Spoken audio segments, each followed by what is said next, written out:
Hello and welcome to another Midnight Review. As always, I'm Kelly. Joining me today, you will know him as Zindale, but today his name is... My name is DJ. And we just got out of Sin City, A Dame to Kill For. I want to call it Sin City 2, but considering the entire, what would you say, two-thirds of that movie did take place in before the events of Sin City 2? Right. I never actually saw the first one, so I was going into this completely blind, armed with only the knowledge that Frank Miller is a crazy person. He is a very crazy person with probably some of the dumbest ideas we've ever heard of. Doesn't mean that they're bad. It just means that... How did Link Hart put it? Every woman's a whore? Every woman's a whore. And if there was any truer thing... I mean, okay. Here's my background. I have seen the first Sin City. I was going to watch it before this, but... let's face it, I'm lazy. I liked the first Sin City. It was dark, it was gritty, there was no real good or bad in this. Well, everything was bad. And that's the way it portrayed it. Even those that were trying to do good, they were doing it badly. Through bad means, through bad people, it's just bad. And it had this really cool concept of cutting up all the stories and showing how they all interlocked within each other. Yeah, this one didn't do that. Let's go over the good stuff about it before we start going into the bad. That's just the way I've always done these videos. The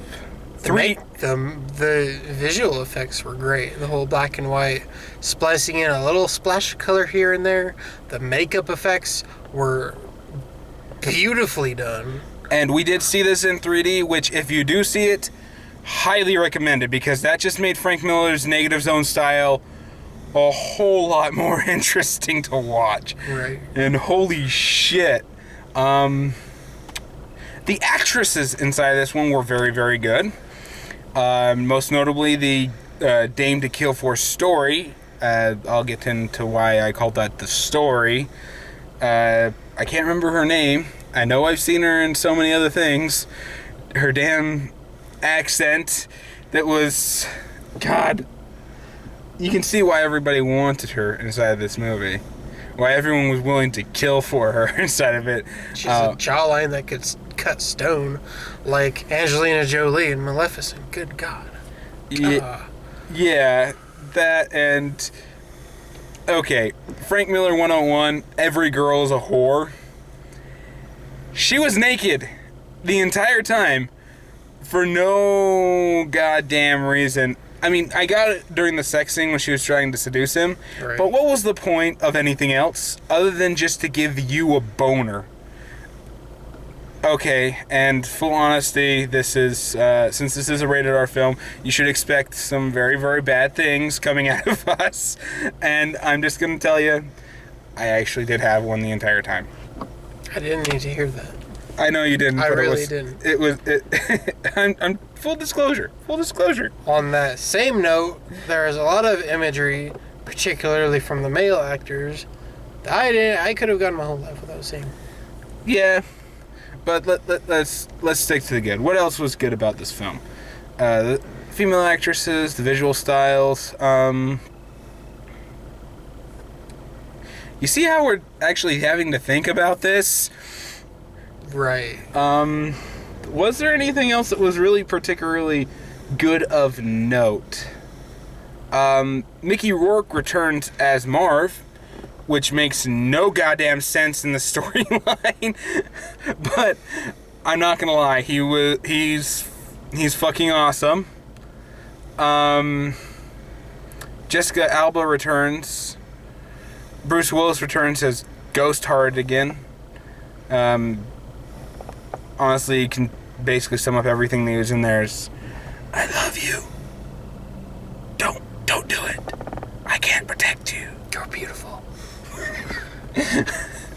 I'm Batman. I'm Batman.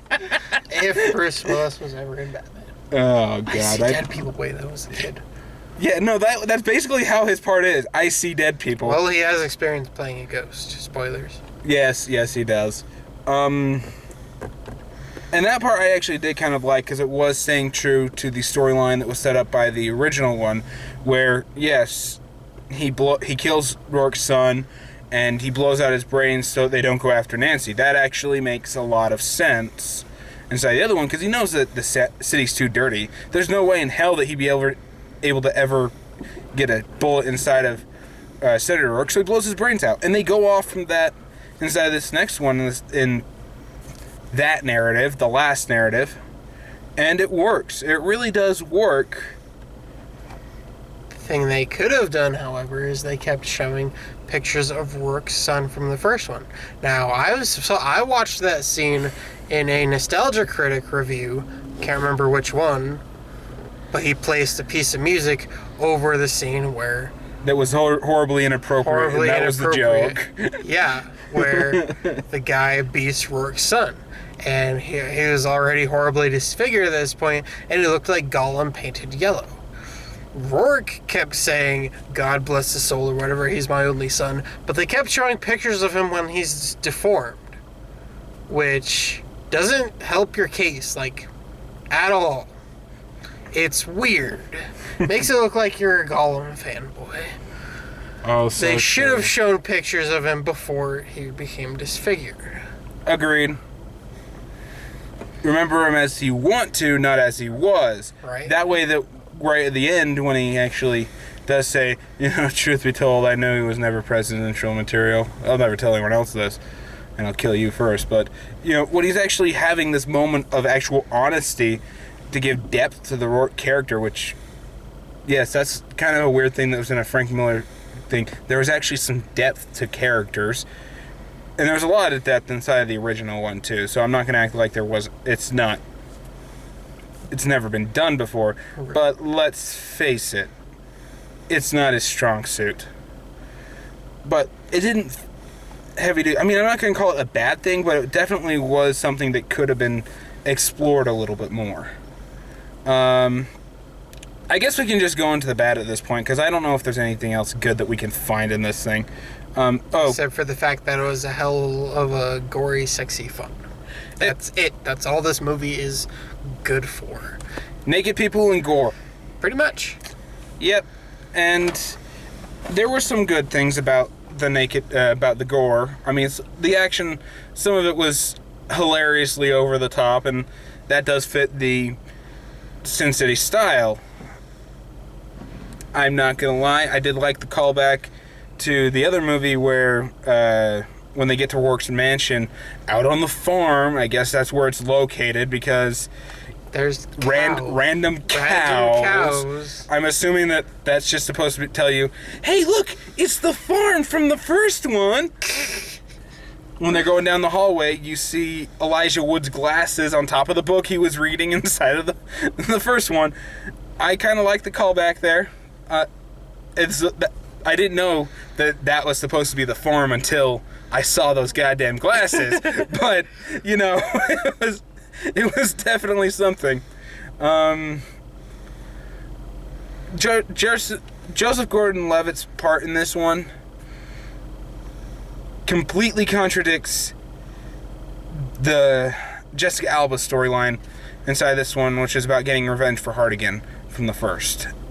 To the point of complete pointlessness.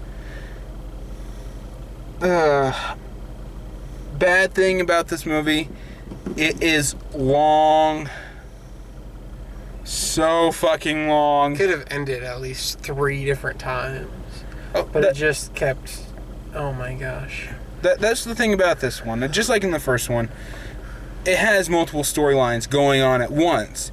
And this one tended to focus more on story to story to story. It gave us splices of the 3 inside of the beginning, and then just focused on the Dame to Kill, then Joseph Gordon-Levitt's stuff, and then it finished out with Jessica Alba's vendetta for Hartigan. And I'm not going to call that bad, but in the first one, they spliced the other storylines in a lot more fluently because they were all happening at once. These ones are not. The Dame for Kill 4 is its completely separate thing that is basically a prequel. It really is. The Man with the Gold Eye, you finally find out his origins. Unfortunately, the actor who played him in the original died right after it, which I'm really hoping that curse is just fake. Please, I don't want to see Joseph Gordon-Levitt die. I don't want to see Alba die. I don't want to see Bruce Willis die. Right. Yeah, the joke, the story behind that one is that 3 of the actors who were in The Last City died right after it. Huh.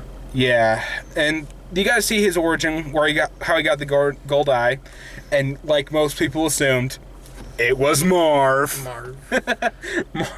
Which, that was the one thing that really pissed me off about this one, is not only that they didn't splice the storylines together, but they tried to keep continuity in some areas, but then they gave up on others. Marv is dead. He died in the last fucking film. How many times did he die? Well, let's see. He got shot in the head multiple times. He got run over by cars multiple times. They put him on a goddamn electric chair and had to shock him 3 or 4 fucking times before he stayed dead. But he died. And yes, he is invincible in this one too. I kind of do like that because it makes the action scenes a little bit more hilariously over the top. But why? I get that you wanted to bring him back, but he's dead. Let him stay dead. He had a very, very good role inside the last one. I mean, it was really, really well done, especially by Mickey Rourke. In this one, it didn't feel right. It was... I don't know. What did you find bad about it? Oh, plenty of things. Like I said, I could have gone my whole life without seeing a lot of images. Would have liked to see more of Christopher Lloyd. Agreed. He's only there for maybe a 10-minute cameo. And they make him... why was the whole popsicle thing there? I didn't get that line. Basically what happens inside of it... Jason Gordon-Levitt crosses Rourke, and they break his fingers. Very violently. Very violently. In fact, I'm pretty sure that his hand's actually broken. Right. That's how well that prop was done. So, a friend says, I know a guy, and things transpire. We go into the Dame to Kill For storyline, and then at that point I kind of forgot about Jason Gordon-Levitt for a second, and then I'm like, hey, look! I'm in the movie! Jason Gordon-Levitt's back, guys! So he goes... I'm in the movie! So he finds himself on the doorstep of this crazy doctor who lost his medical license. You can roll down the window, it might make it a little bit less like stuffy. A while ago, due to the fact that he's a crazy drug addict, and hey, it's Christopher Lloyd. So Christopher Lloyd says, I can't do my best Doc Brown impression. I really can't. Marty! Easy shit. You get what you pay for, Marty! You get what you paid for? How much you got? Jason Gordon-Levitt hands him $40. He's like, $40! And then he's like, these hands are steady as a rock when they want to be. So one second, let me prep myself. Yeah, so we see him bind his arm and inject himself with God knows what. Heroin. And It's heroin. Heroin. And his hands are like steady. Takes scalpel, starts cutting into Levitt's leg, screaming bloody murder. Takes up the bullet. It's like, $40 gets you the bullet. And I'll give you an hour or I'll take your shoes. And Levitt's like, take my shoes. So he grabs an instrument and starts popping his fingers, his broken, mangled fingers back to place, which was extremely painful for the audience, I'm sure. Not nearly as painful as some of the stuff that he went through in Looper, mind you, but it was pretty bad.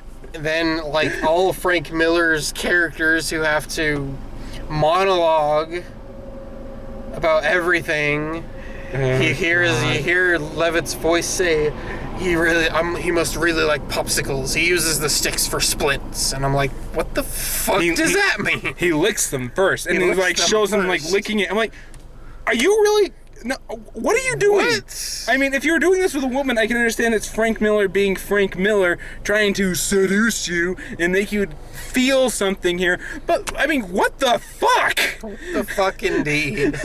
So, he has popsicle splints, his hand is all bandaged up and he can't move it. And he has no shoes, and he's walking in the rain. And he goes back to Rourke's place, or it's his own place. It's a cafe where they have poker, in which this is proof that Frank Miller and Robert Zemeckis have no idea how a regular poker game works. To the point of, what the fuck are they doing? I mean, granted, I get the all have really good hands cliche. It's in every single film that has it. But they have no fucking idea how a game works. They give the deck to Jason Gordon-Levitt a few times, just because, really. I mean, if it was shifting dealers, I could understand, but then they go in a circle. No, they just give him the deck. It's not his turn in the circle. They just give him the deck so he can do some card tricks. And I will admit that if they weren't CG'd, they are completely possible, minus the one where he, like, flips the cards in the air. The one where he's actually cutting the deck with his hands, then shuffling it. I asked about that.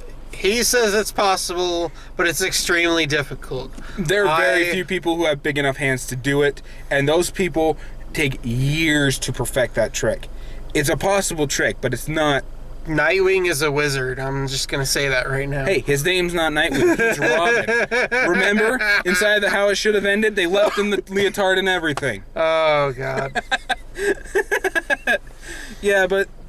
And then what was the point of his storyline to begin with? He beat him once in poker, got his ass handed, got some girl killed, and he shows up again after he's made up more money to beat him again. I fully expected him at the end to just like flip the table with one hand and take out Rourke right there. Yeah, it should have ended like that. Proof that he can beat the boss twice, and guess what? He killed him too. That, if you wanted a better way to earn respect, to gain power, or to avenge your mother like they tried to basically shoot, it didn't make sense. He didn't do that. What did he do? I beat you twice. You're going to tell these men not to tell that story, but they're going to tell it. Face it. You just lost your power.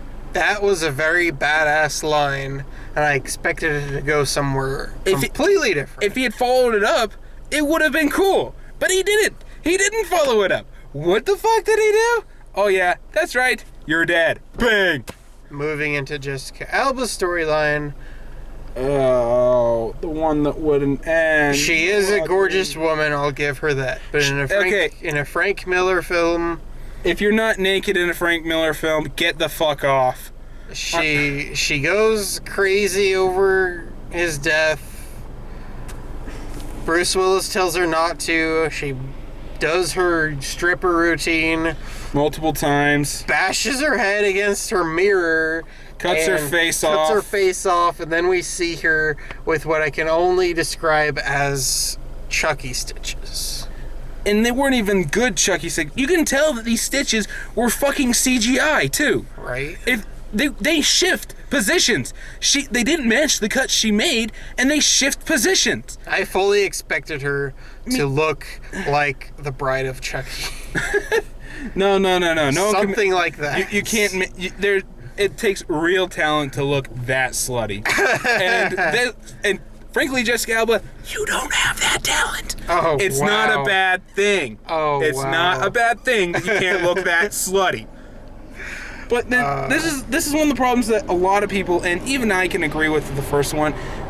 Every other girl in this is in a thong or showing off their nipples inside of a scantily clad bra, except Jessica Alba. It happened in the last film. People were complaining about it. In this one, they tease you more. I mean, why did you sign on with a Frank Miller production if you're not gonna get naked? I'm just gonna say that. Right. Now, The problem with her storyline, I do like that they went crazy with it and they tried to build it with something, but it was just dumb, dull, and it was predictable how it was going to go down. The only parts that were really interesting about her storyline when they finally focused on it were freaking Marv. I'm sorry, he's just badass and awesome. Right. Even if he's supposed to be dead, he's badass and awesome. And he does some things that are kind of cool. I'm not gonna lie. He can take people down with his sheer awesomeness. He comes flying in on a motorcycle in one scene that clearly does not hit these two gentlemen, but they go down as if they were hit by a motorcycle. It's probably what it looked like in the comic, too. No, they would have actually had their faces impaled before the comic.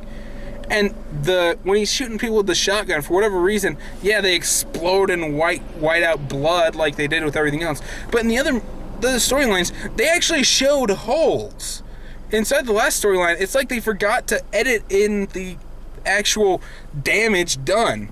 You see the explosion, but then they just fall over and there's clearly nothing on their chest from being shot with a fucking shotgun. Hell, two guys get blown in the head and their bullets go through their heads to hit the people behind them. But the two in front, you can clearly see that their heads are fine. Why? It's just, this was lazy. This was so fucking lazy. Now, the best part of this movie, by far, is the dame to kill for. It really is. That lady is smoking hot as hell. The male actors inside of it are believable, and I especially did love the fact that SUV Stabler is playing a cop investigating sex and homicide in Sin City. Again, something I could have gone my whole life without seeing. I laughed my ass off at that. I bet you did. I bet you did. I was right there. But no, it's...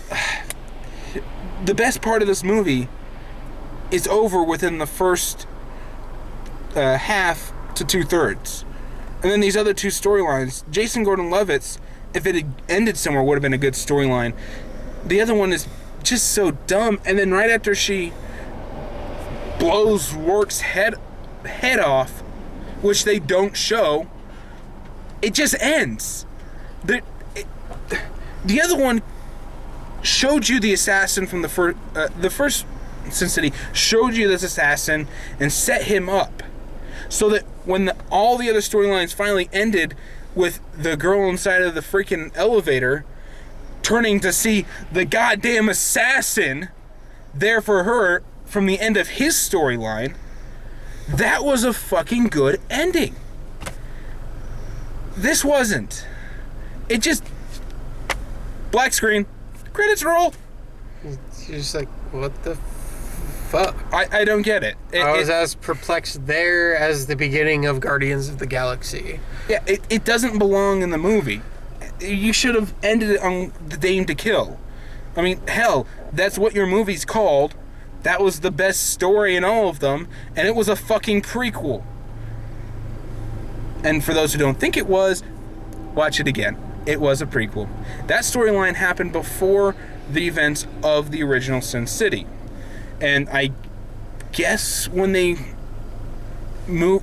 edited his face, or when they surgically moved his face and whatnot, I'm pretty sure that was supposed to be them trying to connect it back to the guy from the third storyline inside of the original Sin City, the one that accidentally led a cop into whatchamacallit, Old Town with all the hookers and whatnot, and they killed him. That was probably the thing, the Old Town scene, and then the part with Christopher Lloyd were probably two of my favorite parts. Mm-hmm. Those were really well done.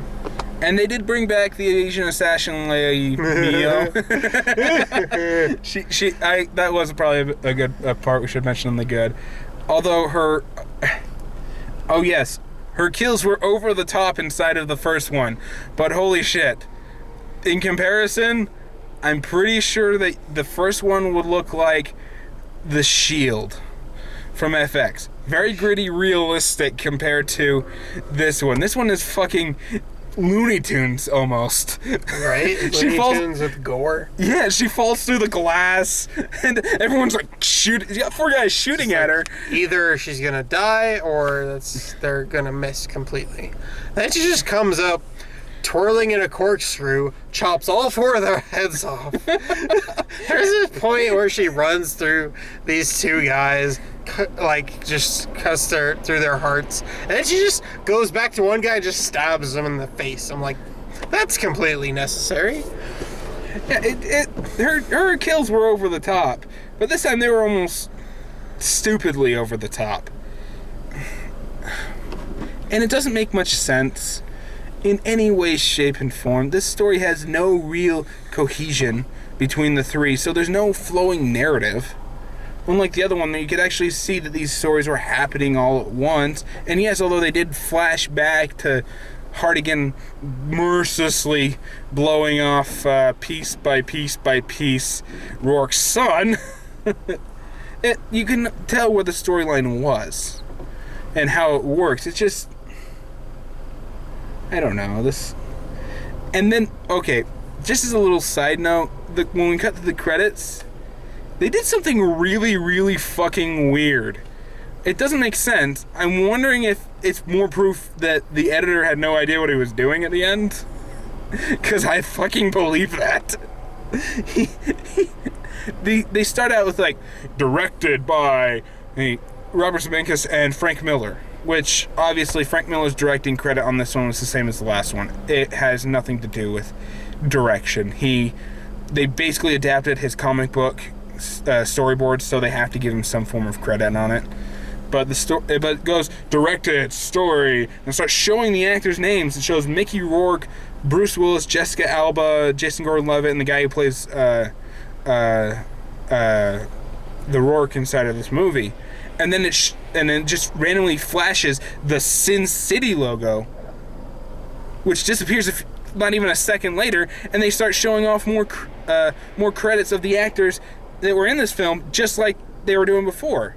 Rather than, doing a regular film where they show all the important credits and then show the logo or the title sequence and then go to the text scroll regular credits. It literally cuts it in the middle of the 3D credits of whatever. Yeah. I don't know what's going on. Here's the main stars, Jessica Alba and blah blah blah. And then it's just like Sin City, and then like Christopher Lloyd, and it's like, what the H? If there was one thing that you can say about this film, it makes no goddamn sense. I will admit one thing though. If the first Sin City didn't exist, I might give this one a little bit more credit. Right. I mean, it's the same thing as Gurren Lagann and Kill la Kill. If Gurren Lagann hadn't existed, we'd all like Kill la Kill a lot better. It's a very unique art style. It's never been done before, and even if there was problems in the narrative, it had enough good things about it. The problem is that this has done before. It has been done before. By Sin City. By the same people. So why did this suck so goddamn bad? Because the first one existed and it was better. Yeah, more or less. And I'm saying that only because he tells me it is. I haven't seen it. Maybe tomorrow. I'm not entirely sure. Or rather, it's not on Netflix. You're gonna have to rent it from a Redbox if you can find it there. Yeah, right. Oh, you can. I can. Not at their prices, though. Do we have time to talk trailers? Talk trailers, yes. Fucking Amityville! Oh my gosh, I'm gonna see that in my nightmares tonight. Holy fuck, the whole trailer, I was just like, motherfucker! God damn it! Jump scare! Jump scare! Jump scare! Seriously? Jump scare! Jump scare! Fuck! I was laughing. I'm sorry, I really was. You think the creepypastas are scary? Just find that trailer on YouTube. God damn it. And all night I was talking about creepypastas, and like all day at work I was talking about creepypastas. I was already significantly jumpy, but god damn, And they turned the volume up in our theater for whatever reason. Right? And it was just loud. Dude. And every single jump just- scare had an orchestra sting with Dude, it. it just started. I thought it was a dark, moody, like teen drama or something that they were adapting from a book, like they usually do. I knew it was a horror. Goth chick, goth. Yeah, but I should have known. It was too overplayed. It was way too overplayed. It was like, this is a horror trailer. It's Goth totally a chick horror goes to trailer. high school, moving to a new place. Ooh, she's not understood. I thought it was gonna be rip off of Twilight without the vampires. And then It could fucking, I still be. see the house. I'm like, motherfucker! Not this again! Yes, and the horribly based on true events bullshit again. If you want more opinions on modern horror, it's dead. God, based on true events. Yeah. The other trailers. I hear the first one, the very first Amityville horror is terrifying Yeah, if I remember right, it came out in Because- 1977. because they relied on the actors and what effects they had, not fucking jump scares. Jump scares. Startle is not scare. Two separate concepts. It gets your heart beating. It does what it did to me just now. Make me swear like a sailor, and then it goes away. Hey. And you're just expecting the next one. Hey, no swearing, god damn it. Jesus. Yes, see, this is how bad the film was. We're more excited and talking and got more material to talk about with the goddamn trailer for a movie that, for whatever reason, is not coming out during October. It's coming out January 2nd. Talk about really, really crappy timing. Right. I mean, if you're going to put a horror film out, put it down during October or a little after or before. Why wait? Well, you put it in the January area, it just instantly means it's going to suck. Right. But I guess we should get to the conclusion of this. Because, frankly speaking, I don't know if Frank can take any more heartache. You suck. Aspar sucks. Everything that you're attached to, except for the original Sin City, sucks. This movie was not worth seeing in theaters. The 3D was almost worth seeing in theaters. Honestly, I'd almost say that this was good enough just for the 3D until they got to that last goddamn storyline. It dragged so bad. And if you're not gonna give us naked Jessica Alba, she's not a good actress. She's proven that multiple times. When you star in a movie next to older Mike Myers in a movie called The Love Guru, Mike Myers and Vern Troyer and fucking Justin Timberlake as a creepy Canadian guy. Yeah, you need to stop. Yeah, the 3D was amazing. The art design was amazing. The story, The Dame to Kill, was amazing. The Jordan Gordon-Levitt story about the Rourkes and their family was with a crappy ending. Yeah. And the last one was not even fucking worth it. Don't see this in theaters. If you're curious, wait to Redbox it. And for the love of God, stop giving Frank Miller work. Marathon the 2 movies with your friends. You won't be disappointed if you do that. But watch the other one first, so that you actually have one that ends on a good note. Even if the stories are a little out of order. Whatever. I guess it's time to go. The camera's telling us that it's dead. It's 1 o'clock in the morning. Yay! Hey, wait a minute. I forgot to tell you guys. We get to see this at 10 o'clock and not midnight, so it's technically not a midnight showing. But don't tell your friends because we don't want to get bombarded. Trolls. Whatever. I'm Kelly, I'm DJ. and see you all next time. Like, comment, subscribe to Cardmaster's Corner. It's actually Cardmaster 9. I'm hoping to get an actual channel for Cardmaster's Corner, but we first need to get our first episode out which will be out soon, I promise you. Watch his Transformers 4 review. And Lucy. Lucy only has one view, please. Please watch the Lucy one. You saw Lucy? Yeah, I Oh did. yeah, that was the time you. Okay, I see.